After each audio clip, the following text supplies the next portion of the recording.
everyone, my name is Grace. Welcome back to my channel. Today I wanted to do my last video in the Hogwarts House recommendation series of recommending YA books for people who are Harry Potter fans, and this last one is of course my favourite house and my house. It is Ravenclaw, yay! I'm sorry I don't have any blue clothes on at the moment. I will try my best in future to colour code. It's just really cold outside today, so I'm wearing a jumper. And please try to ignore any background noise I have. I have like construction outside my house, so yeah, just a heads up for that. So without further ado, let's get into Ravenclaw book recs.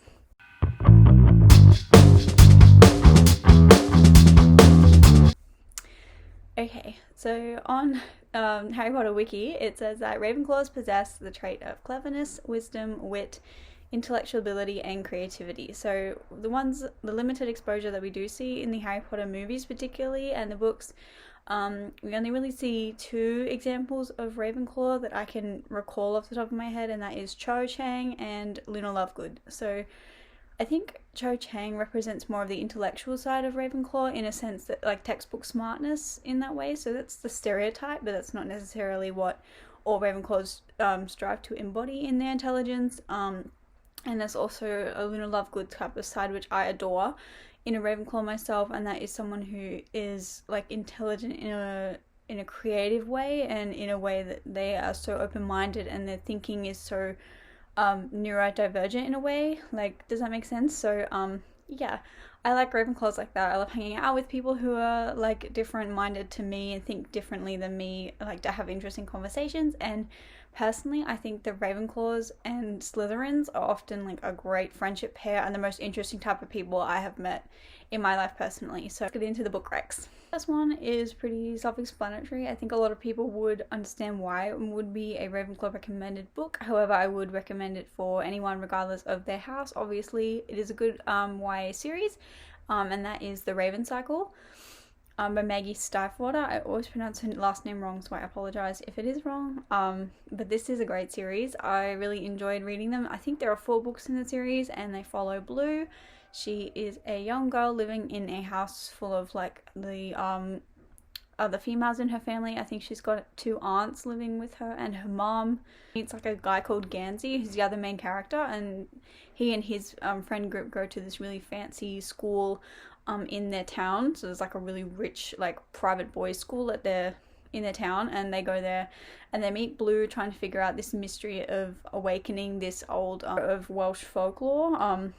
It's really cool. It's really fun, like mystery sort of thing. There's mystery, there's magic, there's death, fantasy, everything I love in fantasy and in fiction basically. So it was a really fun ride, and I think Ravenclaws will kind of probably see themselves a little bit in Gansey with the pursuit of knowledge, and also with Blue because she thinks a little differently. She's a little kooky and quirky, but she's like Manny Pixie dream girl sort of thing. Like, she's really funny and, I don't know, relatable in a way. Like, she's so quirky and interesting, and I really like the way nature goes into the magic. What I'm going to recommend is YA, but also bordering on adult fantasy, I guess you could say. And that is one called The Midnight Lie. I'll pop up a picture on the screen because I've forgotten the author's name. But this is one I read this year. It follows a young girl who is raised in a very dystopian-esque society where people are split up like in 3 walls. So lower classes in one circle, and then the middle class, and then the higher class. They're split into different sections, and they can't go outside their section like their whole life. They're restrained to one section for some reason. And she wants to figure out like why she's so like different from everyone else, why the society is set up this way. And she meets this other girl traveler who is visiting from another country, and the two of them meet. It's sort of like they got off to a wrong start. There's a misunderstanding, but they end up being friends. And then like through their friendship end up discovering secrets about the world and form a relationship, and etc. So it is romance, and it is also like a mystery YA. The magic is really well written, and I love like the fantastical elements of it. I mentioned this in another book video I made a couple months ago. But this really reminded me of something like the Hunger Games setup with the faction system, but also with the fantasy elements of Alice in Wonderland. So it's a kind of like disturbing off-kilter magic where it's a little bit like intriguing but also very like dangerous if you get too close, that sort of thing, you know. Next one I'm going to recommend is a children's book, but of course anyone of any age can read it. It's incredible and I loved it so much as a kid, and that is Matilda by Roald Dahl, I'm pretty sure. I'll pop up a picture again, but it's a child's classic. There's a movie and a musical written about it, I believe. I have not seen the musical myself, but I have heard some of the soundtrack and it's really good. So this is a story about a young girl called Matilda, and she is a bookworm. She loves books, and she's got a really, I would say, like, mentally, like, emotionally abusive family. So her family's very distant to her. They think she's a freak. They don't really like her around, but she escapes into book reading. So she finds, like, her escape is through books. She learns to read really quickly. She's a very fast learner, very intelligent young girl. Yeah, she ends up reading a lot, learning a lot about the world around her through books, and she ends up going to a new school and meeting new friends and coming across challenges, and she figures out she has the power to move things with her eyesight. So that's like a little thing I chucked in there, but it's important to the story, I promise.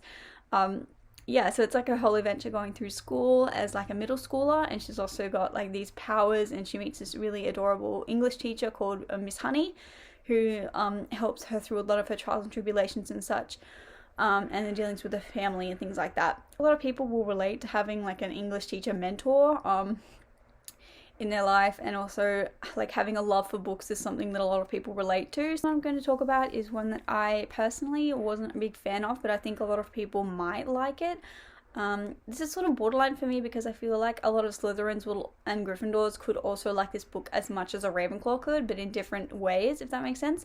So this is Mistborn by Brandon Sanderson. I only read the first book and I wasn't a massive fan of it, but I can definitely see why people would be. It follows a young girl who has a brother that's abandoned her for reasons you'll find out later, and she grows up being unaware that she can manipulate people's emotional states by tapping into this power she has inside her to do with different metals.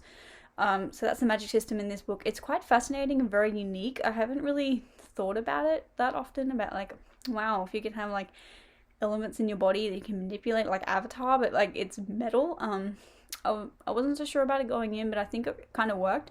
So basically the premise is that it's like a dystopian, like a war society going on, and you've got the like ruling class don't use metal powers, but they try to like enslave the people who do have the metal using powers, and there's 7 metal alloys in like your body's soul or whatever, and you can like manipulate each one to do different physical feats. So like if you need to jump high, you have to use one, but then if you need to like calm someone down, you use another, but you can use up like a certain limit and then you like burn out. So it has like a good limitation on it, but it varies from person to person, and most people can only do 1 or 2, but this girl can do all 7. So she's like the new chosen one savior kind of thing, and she has to team up with this group of anti-heroes to try and like, I don't know, overthrow the government, or like a big involved in a big like government conspiracy and stuff. There's a strand of hair coming off my bun, deal with it. One, I'm going to recommend a sci-fi, actually 2 sci-fi books. So first one I'll recommend is Ender's Game. I've forgotten the author, but I'll pop up a picture. Ender's Game is a book you've probably seen the movie with Asa Butterfield in it, and Haley Steinfeld, I think, is the other lead in the movie. It's pretty good. So this book is the same premise, obviously. It follows a young boy going from Earth into a space mission to fight off this massive army of aliens from another planet that are trying to attack Earth. He goes to this like International Space Academy, so he goes there to train, and while they're training they pick up people who have really high intelligence, and they use them in these like strategy games. So they get them all to have a different position on like a battleship, a simulated battleship. And then they do like fake battles with the aliens to determine like what's the best strategy, using like child soldiers basically, trying to figure out which strategy is the best for beating the aliens on this planet. There's also like the underlying young Ender starts getting like weird dreams, and his like console doesn't let him research certain things. His letters are getting intercepted.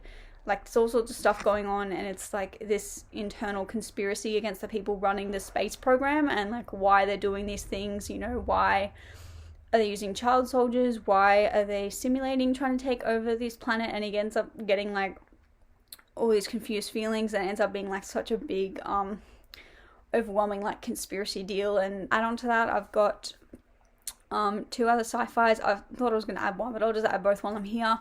The other one is Nixia. This, I'll put a picture again. There's a boy named Emmett. He's one of the, like, I think there's 24 people selected from different countries around Earth to go up into a space station to train. And they need to go to another planet to, I think the planet's name is Eden, to mine the specific ore that's like really powerful and really like expensive. So it's kind of like Avatar in the way, like the James Cameron movie, not the Last Airbender.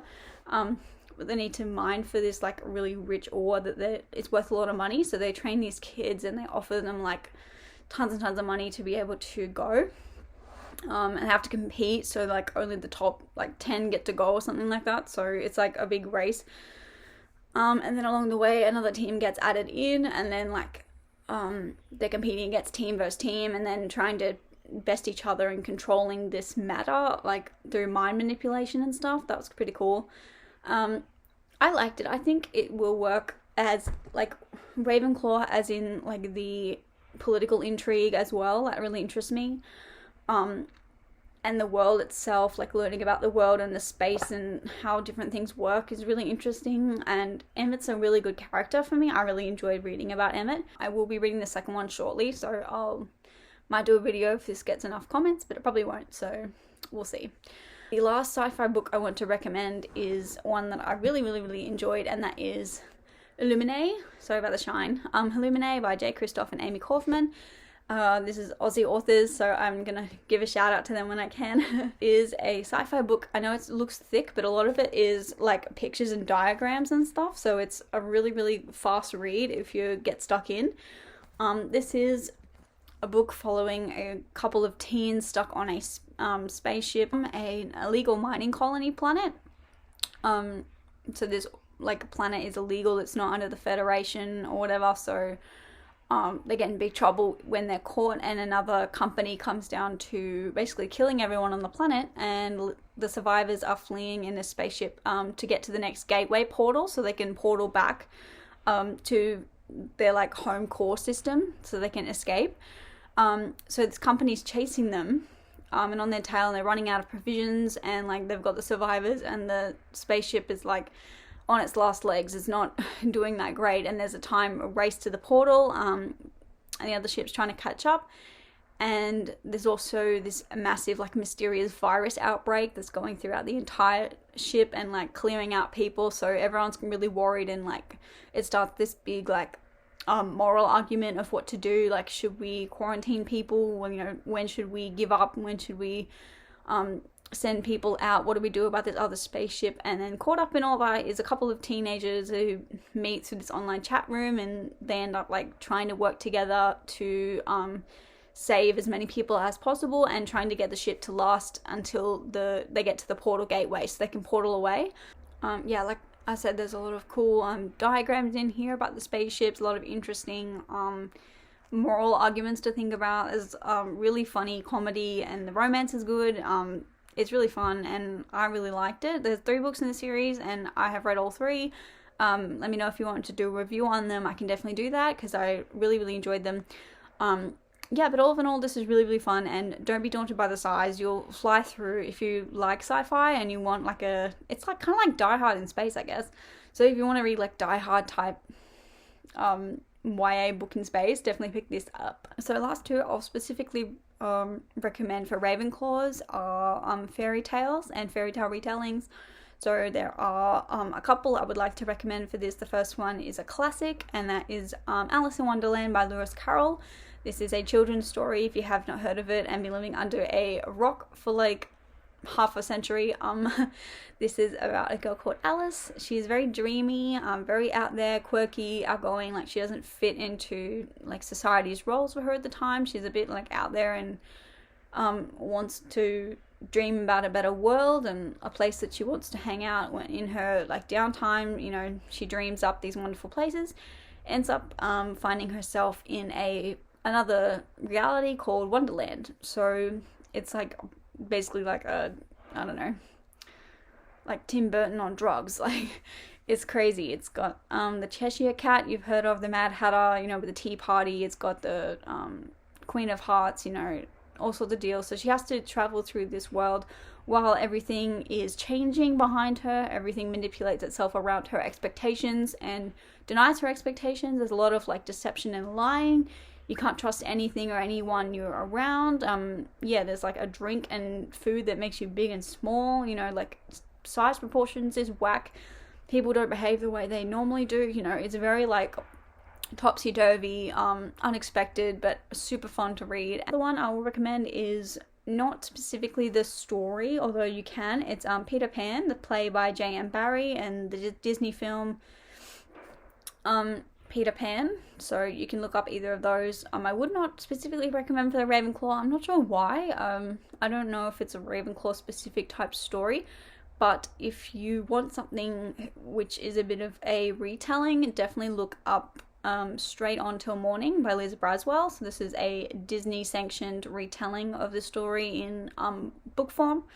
So yeah, this is a really cool story. It's basically Wendy gets brought back to Neverland, but this time she's a little older. She's still a teen, but she's about 16, I believe. She trades Peter's shadow to get to Neverland to find him. And this time Neverland isn't just a dream, it's real. So like it's kind of implied that previously when she's gone to Neverland it's been a dream with her and the other boys, but this time it is real. So she ends up transporting herself to Neverland and figuring out like why, you know, Peter Pan's like less powerful, he's sick.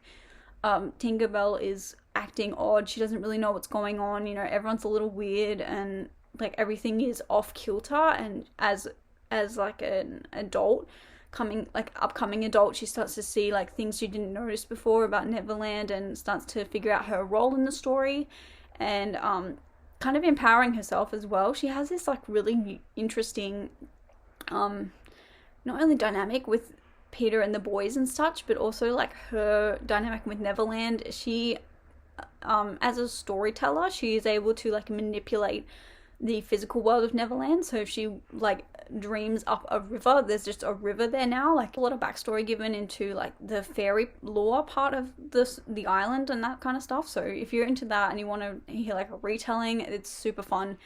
If you want to read something a little more mature that's still a retelling, there is the Unhooked book. I'll pop up another picture or a link up on the screen. But Unhooked is a slightly more mature version, so there is a romance between two leads. I'm not going to spoil it, but basically a character who, it's an OC pretty much, so it's an original character. Her name is Guinevere, I think, or Gwen. I think it's just Gwen for short. If you can't tell, it's very similar to Wendy, I know, but it's meant to be a stand-in.